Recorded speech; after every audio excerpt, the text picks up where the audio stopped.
Kids are asking to know the truth.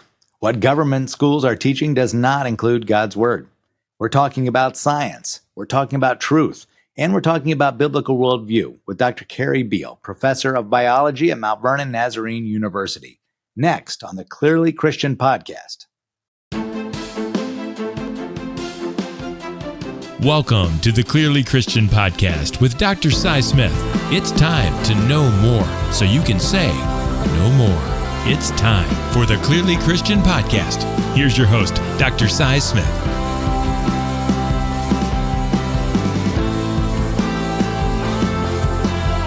I'm Dr. Cy Smith, and this is Clearly Christian, a podcast about what it means to see the world from God's perspective and then the impact that this has on training the next generation to live a life consistent with the biblical worldview. If you like the show, you've been listening for a while, I'd encourage you to leave a review or hit the subscribe button. That'll let others know that the show's worth listening to, and it'll certainly help us make a difference and advance the cause of Christian education. Our guest today is Dr. Carrie Beal. She's a biology professor at Mount Vernon Nazarene University. She's also an award-winning teacher. She's an author, an advisor, a speaker, and a Christian school board member, and a parent at the school where her son attends middle school here. So on several fronts, she's well qualified and well experienced to speak to our topic today. So I know you're going to enjoy our conversation. I'm excited to present that to you. But first, let's go to school and let's set up today's episode and tell you what we're going to be talking about. Today, I need you to know more about how worldview impacts what we teach and how we teach it, and how specifically the Christian worldview chases hard after truth in every subject that we teach. Years ago, I remember talking with a colleague about how the radical left is attacking America's Christian heritage, and specifically doing so by infiltrating the curriculum through materials such as the 1619 Project and critical race theory. He worried that history would soon go the way of science, and he made this comment. He said, we've lost science already as Christians. And I was a little taken aback by the abrupt nature, the factual tone with which he made that comment. So it gave me cause, and I certainly wondered about that and thought, is he right on this? Have we lost science already as Christians in our society?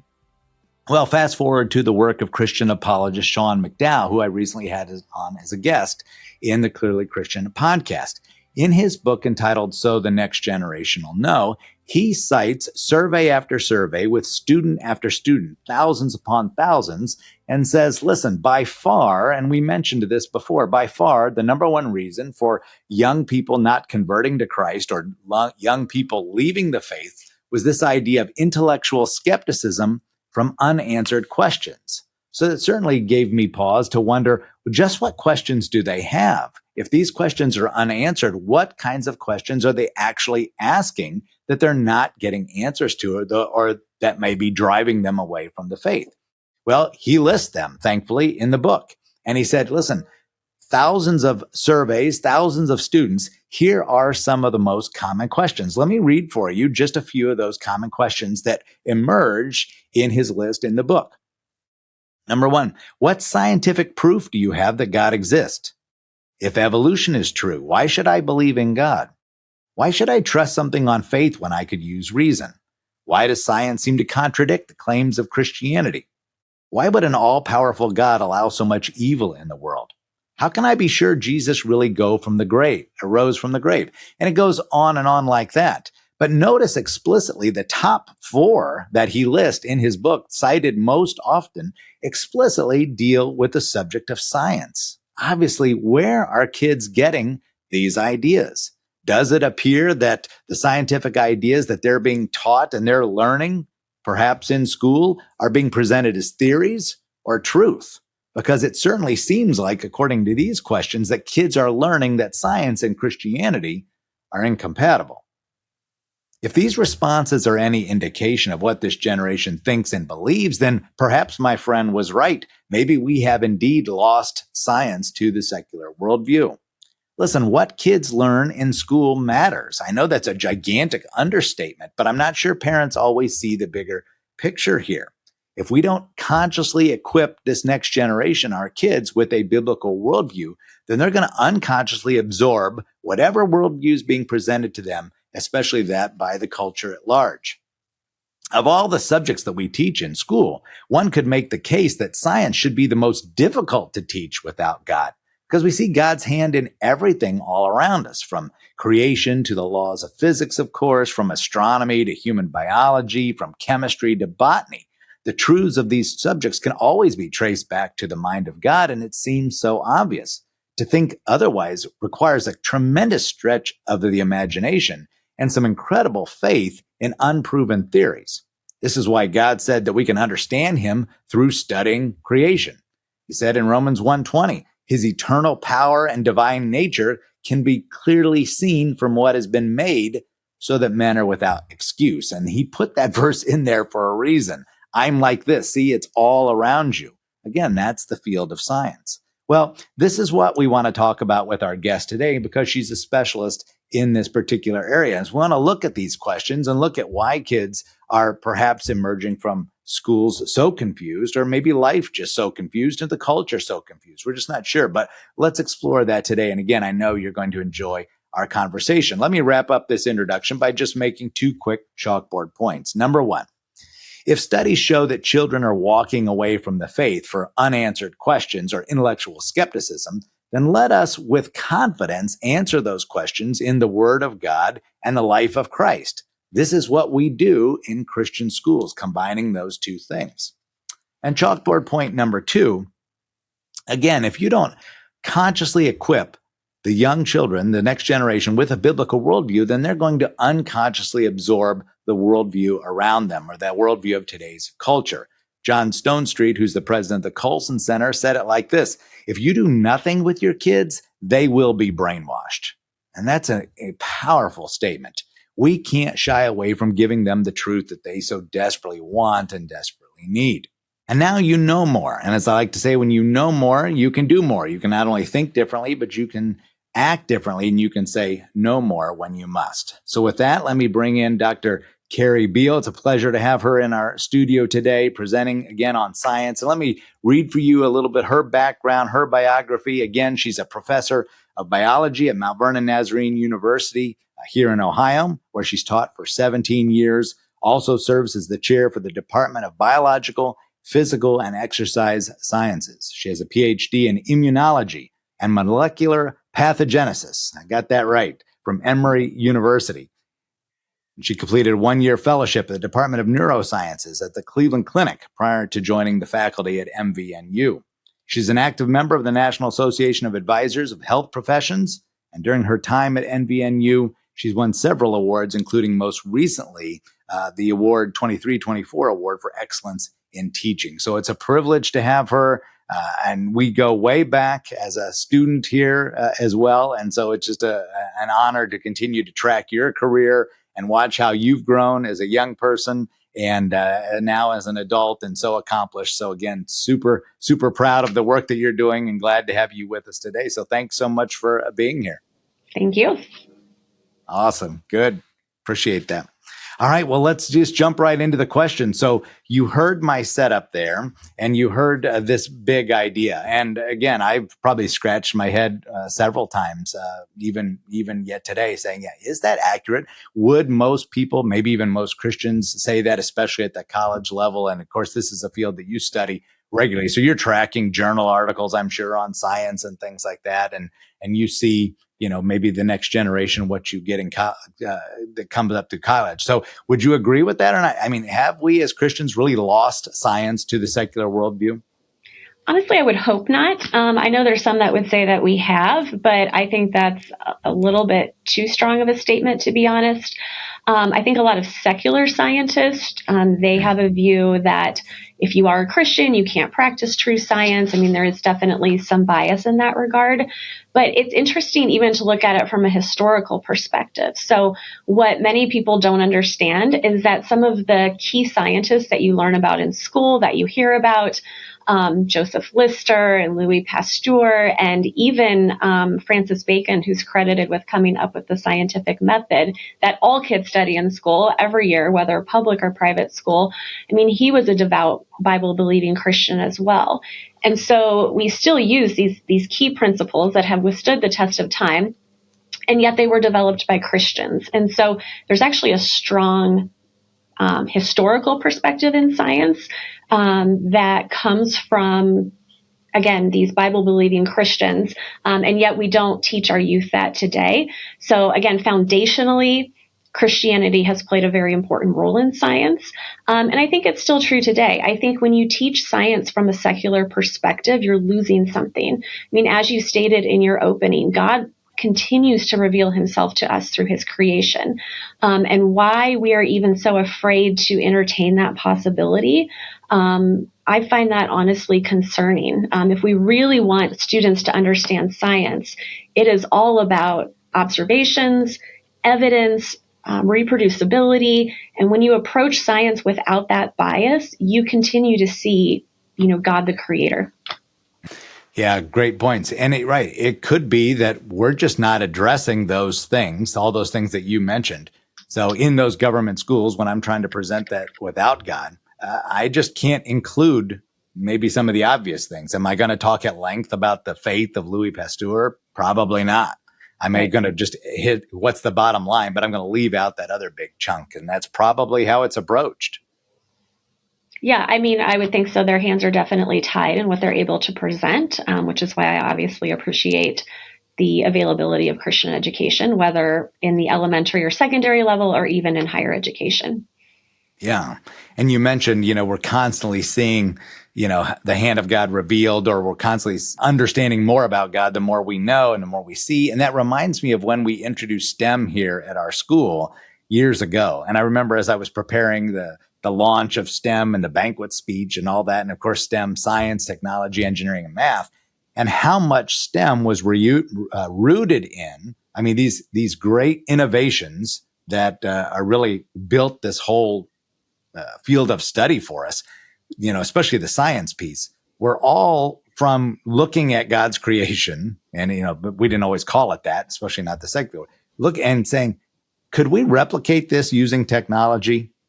Could we replicate, and I always think of some of those examples, the suction cup, and the frog's feet, and, and then the owl's vision. There was just all, and I remember Velcro, it came from the sheep's wool and things sticking to it as it went through the field. I remember researching and all these analogies and going, we're looking at creation to make the world better. And we're looking at creation with this tremendous awe-inspired, like, wow, this just works. How in the world could this not be the result of Creator? Yeah, I would obviously agree with you. Right. Good. Right. Do you hear some of those same questions that I mentioned as well? Do you ever come in, and do you notice a trend, kids with public education versus private education? What are you hearing as a college professor? Yeah, you raised some good points. You mentioned in Sean McDowell's book some of the top questions that students are wrestling with. I definitely hear it at the collegiate level as well. There's going to be some discrepancy between kids who went to a secular school, where, again, I think we can agree science is one of the most contentious subjects taught between believers and non-believers.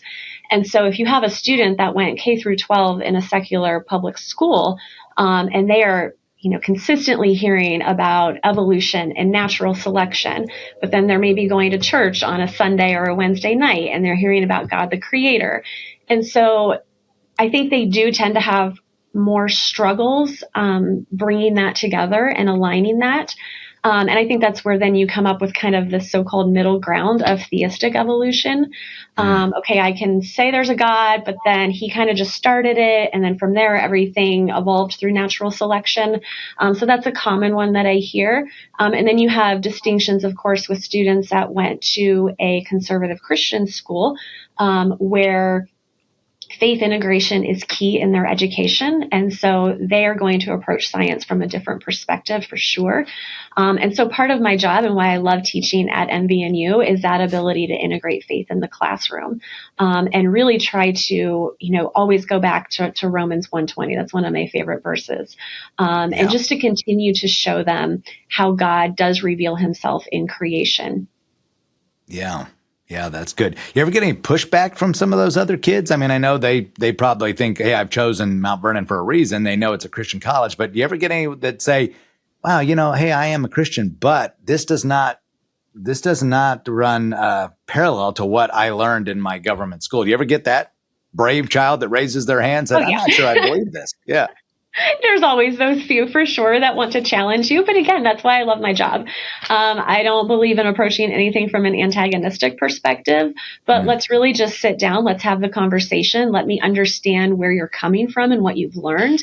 And then let me try to show you through my lens where I find maybe fault with that or fallacies. And we don't always come in agreement and seeing eye to eye. But I still think approaching that from, a position of mutual respect is always important. But absolutely, there's going to be those students for sure. Yeah. Is there any patterns or themes in those questions that you think, here's one or two that every year I presented, it's always a stumbling block for kids because they have not been taught this? Is there any that really stand out, or are they pretty much just exactly what Sean said? Yeah, it's really what Sean said. It's really, again, when you have been indoctrinated, when you are young, you are extremely impressionable, and you have just spent 13 years in a public school system being told this is the way it is. It's all evolution. It's all natural selection. And then you come to a Christian university, or even if you don't, and you continue to wrestle with your faith. And how do you bring in the God of the Bible, Genesis, and then how do you rectify that with what you've been taught in school? And that is definitely the most difficult thing that I see students struggle with, and really struggle with, again, the validity of Genesis. Is it accurate? Is it authentic? Is it exaggerated? Is it literal? It always comes back to Genesis. Yeah, that's a great point. Do you think, is that then what, for the listener out there that still doesn't maybe understand the difference between Christian college and public university, is that, do you think that's the approach of most Christian colleges? Hey, we have to start with some of this basic foundational stuff because I may need to kind of debunk some of the stuff that you've learned before. How different do those approaches look? No, I think they're vastly different. I've only taught in a Christian school, college, to be fair. But obviously, being able to integrate faith into everything we do is essential. It's actually mandated here. It is part of our job. It's part of our calling. It's why we're here. It's very similar to Mansfield Christian.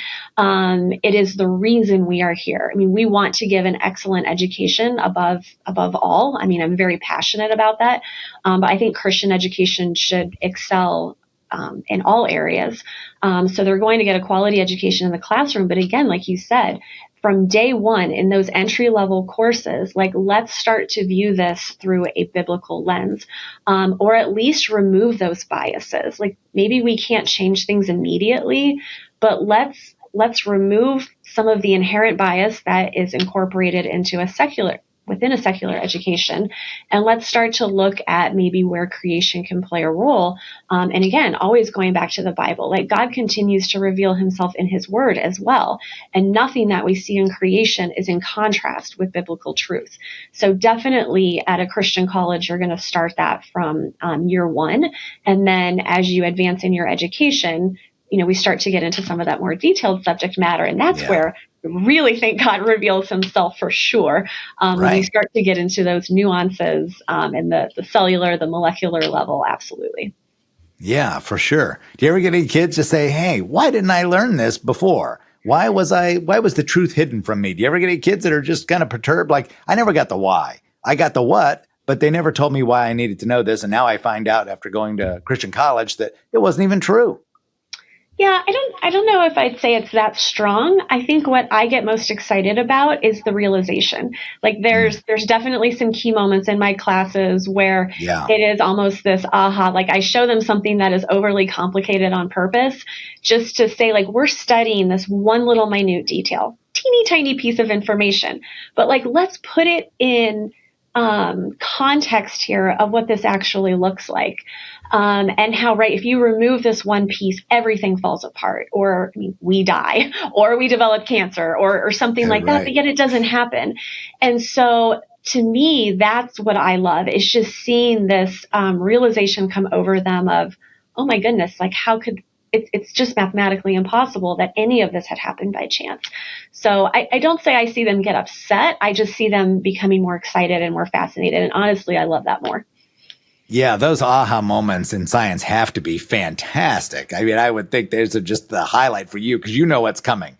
And you're going to say, oh, wait till I hit them with this.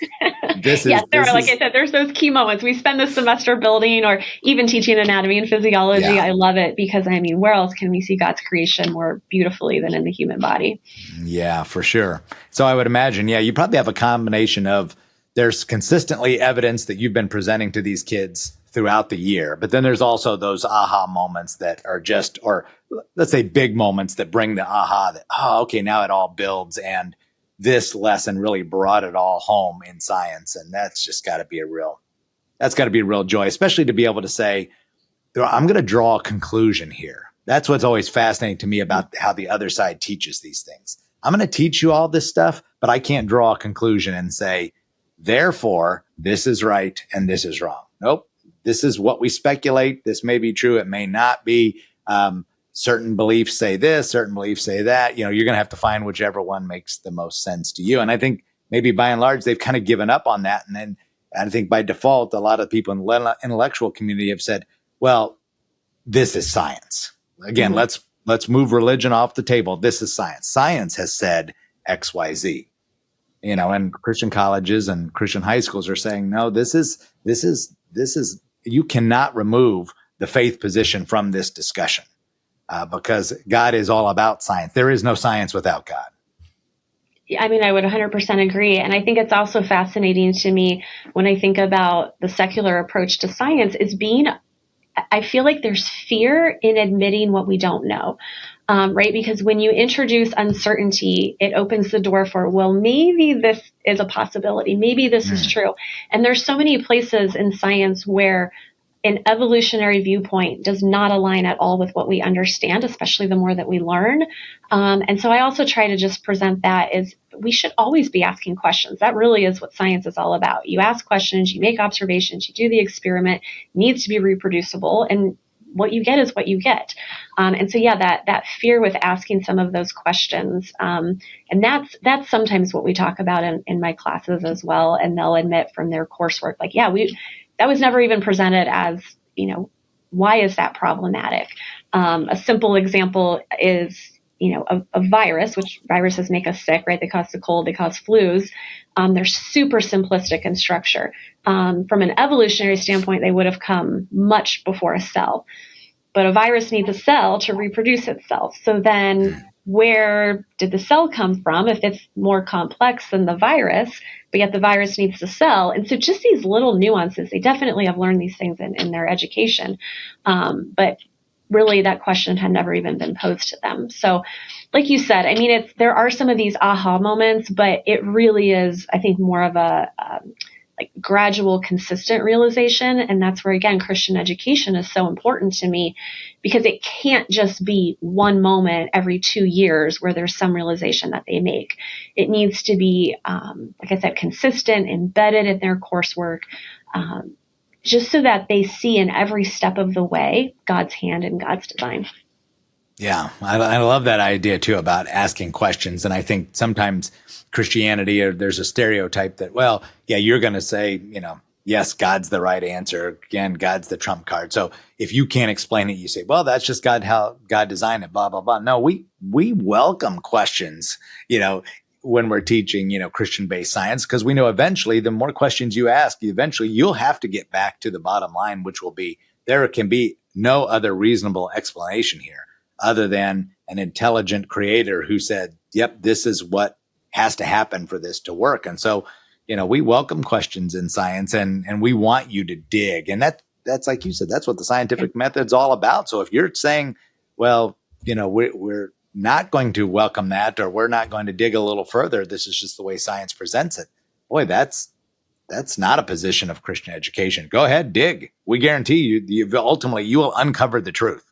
And we are absolutely not afraid for that truth to be exposed, because that will lead you. I mean, how many hundreds of stories have we both read about people who set out to disprove the faith?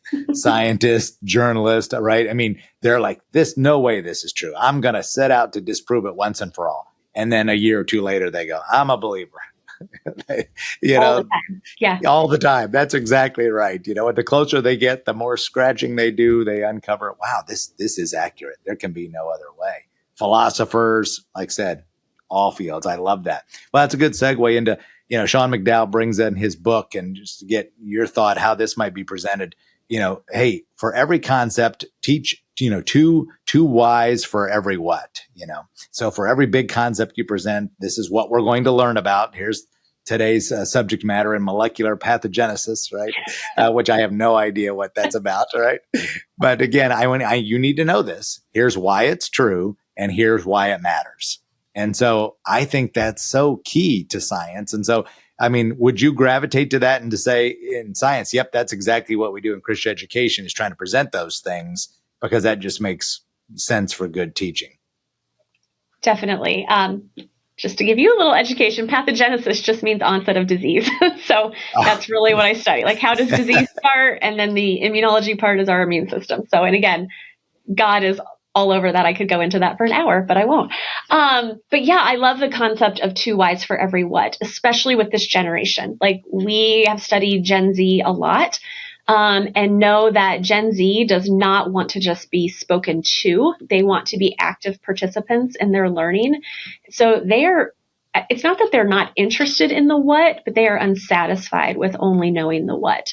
So we can't just go into a classroom and say, this is this and this is that, and this is how it works. It's why? And again, I think in science, that is what I love getting to do. Is yes, we're going to learn this, because again, you're going to get an excellent education. Like, you're going to know all the what's, all that you need to know. But we're also going to talk about, like, why does it matter, right? Why is it important? And then, why do we see creation through this? Why do we see God in this? And so I think that's a key point in Christian education. And again, not shying away from that. Yeah. I love that phrase too. Like you said, active participants, right? And back to what I said, 10 minutes ago, STEM, is one of those subjects, just like in the others, but kids love it. How many of our students, STEM is their favorite class? Why? Because it's one that they feel very actively involved in. They're constantly getting their hands dirty. They're constantly working with materials, even if it's just coding, they're constantly actively involved, engaged is the word I'm looking for, with the materials. And they love that.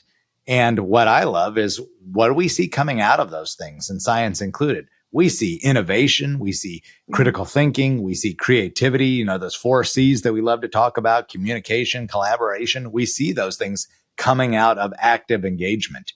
And then we see new products, new designs, new thinking, new theories that we can test, and things like that. So it just spurs kids on the more actively they participate in this learning. So when you give them the 2 whys for every what, it's a game changer. And especially, I would think, at the college level too, where I'm deciding, do I want to do this for the rest of my life? For sure. And you touched on a key phrase, right, with critical thinking, which is really what we want all our students to do. And that's where the whys become important. Because if you are just feeding them information, they might be able to memorize it and feed it back to you. But if we really want them to engage in critical thinking and develop a strong worldview, we need to be presenting the whys and having them think through it, not me tell you why. Like, I want you to know what you believe and why you believe it.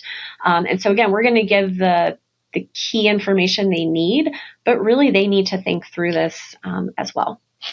Yeah, good point. Well, you're also a parent, and I would imagine there's a lot of parents out there that probably say, you know what, the 2 toughest subjects in school, stereotypically, of course, are math and science. I was glad to pass them. People like, I loved it, but it's hard. And that's probably an area that I feel I struggle with, maybe, helping my child, even if it's middle school science or something like that, or making sure that they understand these truths that, Dr. Beal's talking about here. So, it's one thing to your son or daughter comes home and says, hey, can you proof my English paper, or can you read my speech I've got to give tomorrow in history class, things like that. Most parents feel pretty comfortable there, but science, ooh, boy, I can't talk about the virus in the cell the way, your teacher can, and things like that. So any advice for some of these, maybe even young parents out there, when they're thinking about, wow, this is kind of an awesome responsibility to make sure my son or daughter understands science from a biblical worldview? Is it as easy as, hey, just send them to a Christian school and everything will be great? Or what do you try to do? What should the average parent try to do when it comes to science?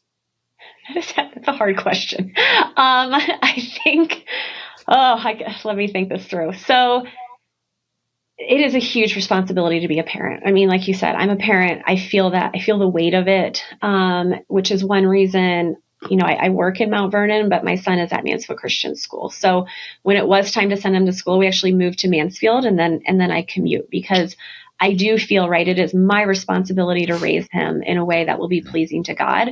And so part of that to me was ensuring that he received a solid education, but rooted in a biblical worldview. And so I think honestly, Christian education is a huge piece of the puzzle.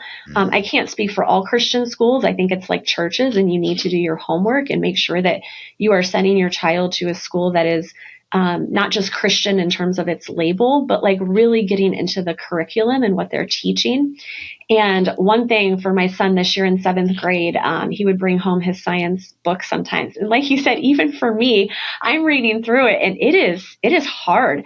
But the reason I actually love the curriculum is it's definitely teaching it through a biblical worldview, but it's also presenting how science is approached from an evolutionary perspective as well, because I think it's important students understand that, right? If they're going to defend their faith, and if they're going to defend what they believe to scientists or talking about science, like, they need to understand the whole picture. And so I think as a parent, you do need to be an active participant in your child's education. And even if it means you don't understand all the detail, you understand enough to know that what they are hearing is rooted in the Bible, is rooted in truth. Yeah, that's a great point. Yep, great point. And I don't know if the general public realizes that, because I think everybody just assumes that we probably just present one side of things and say, yep, this is right. But that's far from the truth. I know in junior high here, I mean, we're making sure right out of the gate that, yep, we know we've probably spent the whole elementary talking to you about how God created the world, and we respect what he created, and you're made in God's image. And we've built up that good foundation. Mm-hmm. But then in junior high, we really introduce, that's not what the world believes by and large. And here's another view out there, and here's exactly what this view believes. And so we make those kids study evolution kind of inside and out, and really try to make sure they understand it, so that they can do exactly what you just said and say, oh, and now I see the flaws there. I'm not just going to say, well, it's wrong because my mom said so, and my dad said so, and Mrs. Johnson said so, and all my teachers say so. And that is good enough, right? That is good enough. However, there's a reason why they say so. It's because we've all studied this, and now you need to study it as well. So I don't think that gets enough attention, I think, in Christian education. That, what is it? Edmund Burke is, you don't understand your own argument if you don't understand your opponent's argument. Right. And so, you've got to make sure that you're, well-versed in both sides there. And that would hold true not only in science, but in philosophy and, mm-hmm. and civics, of course, and ethics, and all those other things. And the more mature they get, the more we have to expose them to some of those things.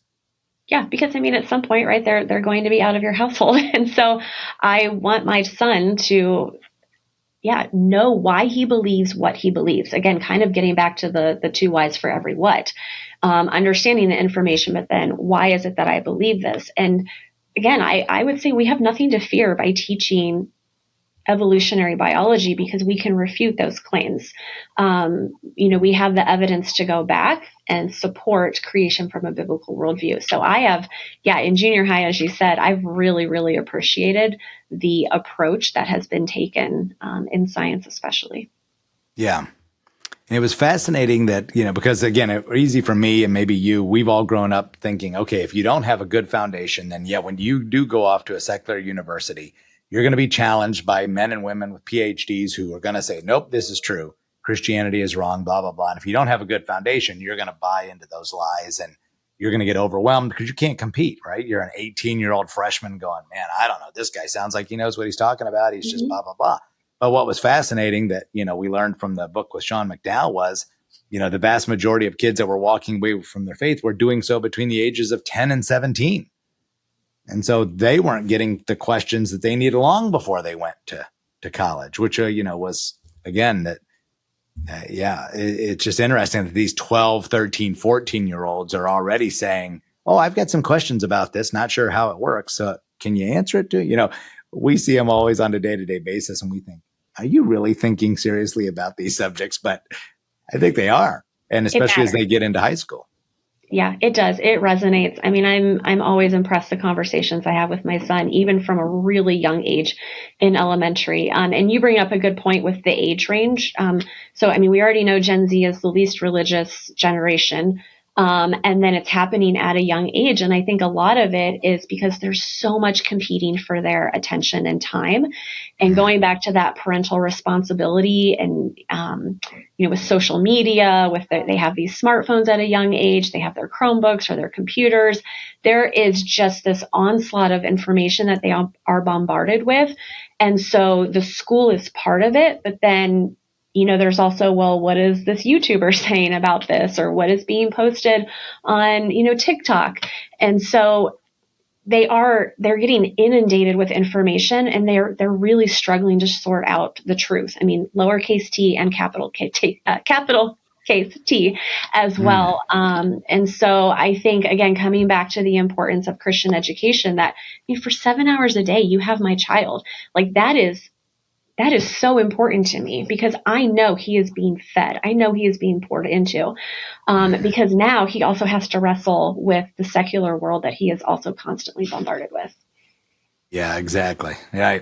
Information overload, I think, is what we've called it in several circles, that it causes anxiety. It causes strained relationships. It causes just some tension there that they get from this Gen Z dynamic. And I love it that you're speaking to Gen Z even at that college level. And I don't know if that's something that you guys study at Mount Vernon, or if you're doing that on your own. But the thought of colleges proactively saying, okay, what's the mentality of the generation that's coming to us? That's a big win, because you don't think of colleges doing that. You think of those guys, ivory tower, right? I do my little thing. I do molecular pathogenesis, and that's all I do. I don't really care who comes in the door. This content is king, right? That's the stereotypical what we see. I've got a publisher parish, I've got to work on my content. Give me a lab TA or something like that, to make this work.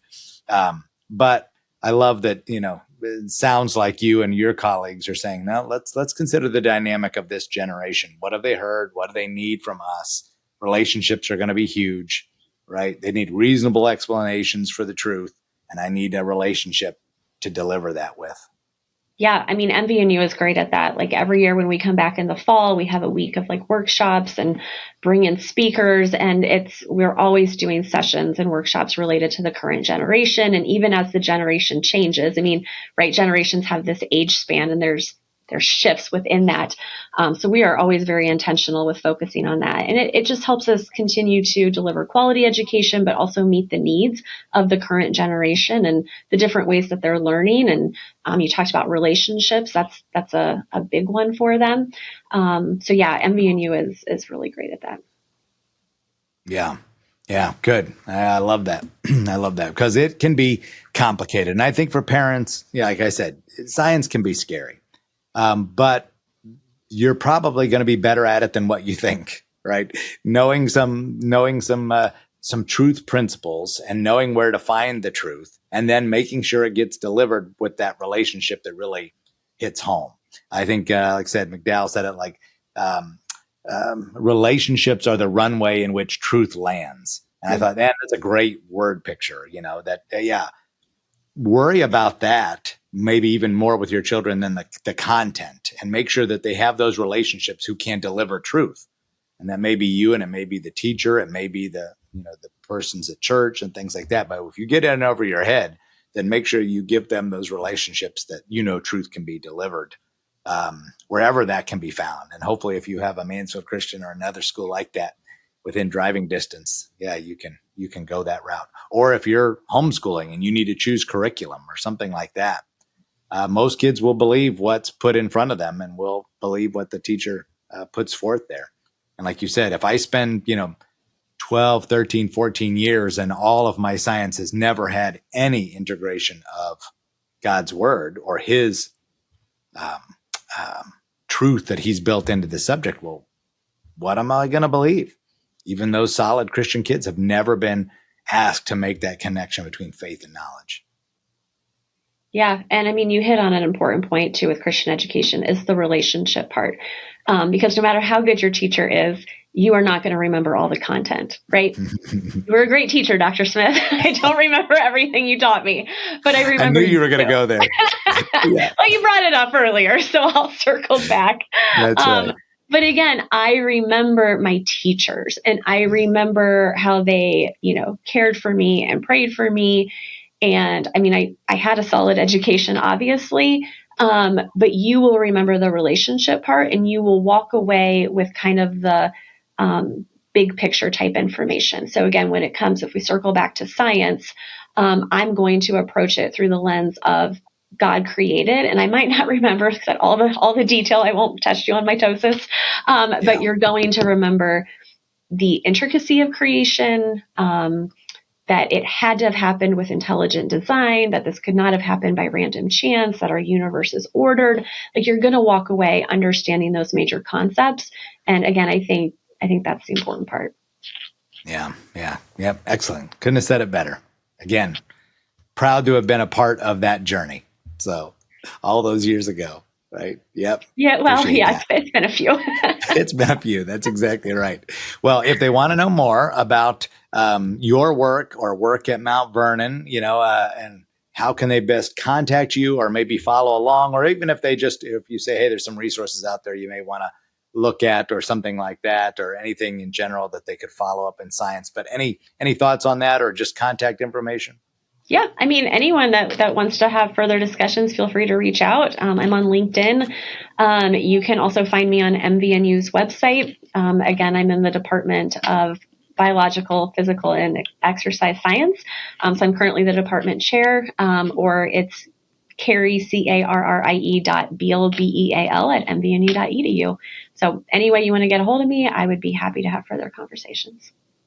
Well, thank you again for doing what you do. We're super proud of you again in Christian education, and glad that you're doing what you're doing at Mount Vernon, and they're lucky to have you. And we hope that kids are able to get solid instructors like you that really understand these things, understanding their generation, and then supremely important, hey, how do we make sure that you're hearing this from a biblical worldview so you can defend the faith and you can obviously spread the kingdom. So that's a big deal. So thanks so much for being on our show today. We certainly appreciate that. And I trust that now you know more. And again, thank you for joining me on our podcast. But I trust that now you know more about how worldview impacts both what we teach and how we teach it, and how specifically then the Christian worldview chases hard after truth.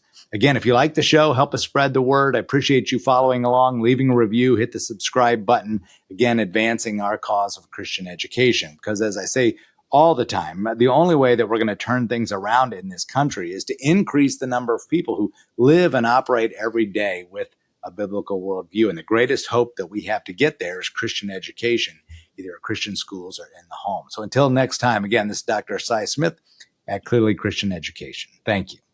Thank you for listening to the Clearly Christian Podcast with Dr. Cy Smith. Hear more episodes at clearlychristianeducation.com. If you'd like more information about Christian education in your neighborhood, or if you're interested in education opportunities at Mansfield Christian School, or if you agree with Dr. Smith and want to help him in his mission to influence and awaken Christian America, you can send Dr. Smith an email through the clearlychristianeducation.com website. Message him on the Clearly Christian LinkedIn or Facebook page, or call the Clearly Christian Connection line at 419-756-5651. This has been the Clearly Christian Podcast with Dr. Cy Smith on clearlychristianeducation.com, brought to you in conjunction with Mansfield Christian School, a Bryant Media production.